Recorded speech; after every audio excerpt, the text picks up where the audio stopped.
তো হাড় ছাড়া মাংস কারা কারা খেতে ভালোবাসো চলে আসো আমার বাড়িতে। দেখো এদিকে আমি পেঁয়াজ ভেজে নিয়েছি লাল লাল করে, তারপরে আমি এই যে মশলাটা দিয়ে দেবো। এখানে আদা, জিরে, লঙ্কা, টমেটো আছে। চিকেন মাটন তো রোজই খাই, তাই না? আজ একটু হাড় ছাড়া মাংস খেলাম। তো কারা কারা হাড় ছাড়া মাংস খেতে ভালোবাসো আমাকে জানিও। এটা বেশিক্ষণ লাগবে না। তো দিয়া দিলাম লবণ স্বাদ অনুযায়ী, হলুদ দিয়া দিলাম, একটু চিনি দিয়া দিলাম স্বাদ অনুযায়ী। এবার এটাকে একটু কষাইয়া কষাইয়া করিম। এবার এটাকে একটু ঢাকা দিব।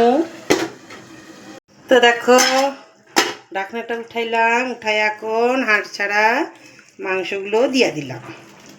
এর মধ্যে কিন্তু কাটা বাটা কিচ্ছু নাই, হাড়ও নাই, একদম সলিড। কারা কারা খাবা সলিড মাংস? আয়া পড়ো আমার বাড়ি।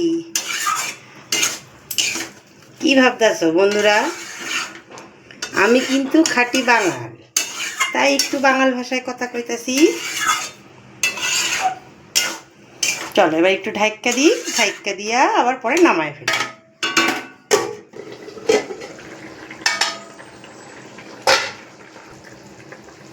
তো আমি এখন এর মধ্যে ধনেপাতা দিয়া দিলাম। রেডি হয়ে গেছে আমার হাড় ছাড়া মাংস। রেডি হয়ে গেছে আমার হাড় ছাড়া মাংস। চলো টাটা বাই।